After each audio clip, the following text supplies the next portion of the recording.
Hi, it's Marina from Frameright. In this tutorial, I will show you how you can share and receive custom collections and also show why this is useful when working in teams.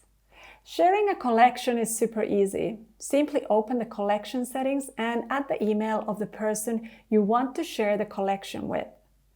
And this is what happens when you receive an invitation.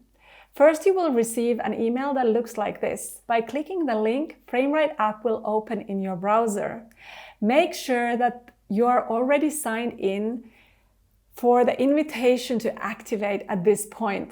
By accepting the invitation, the collection will be added to your collections, and you can start working on the project. You can easily remove the collection by opening the collection settings and clicking the Remove button. One thing I particularly love about collections is that the creator can easily make changes.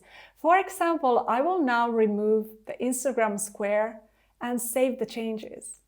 Let's go to my other account to check if it's still there, and it's gone. Let's make two more changes just for fun. Firstly, I will add a tall pin for Pinterest, and then I will modify the size of one of my custom definitions. After making these changes, let's refresh the page and voila, it's updated. Only the creator of the collection can make changes. This is to avoid any unnecessary confusion.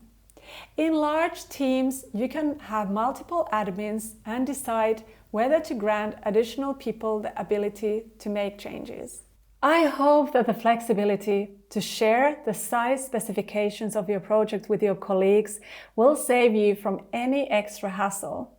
At least I am relieved I don't do another shoot in wrong format. That has actually happened and it was not funny.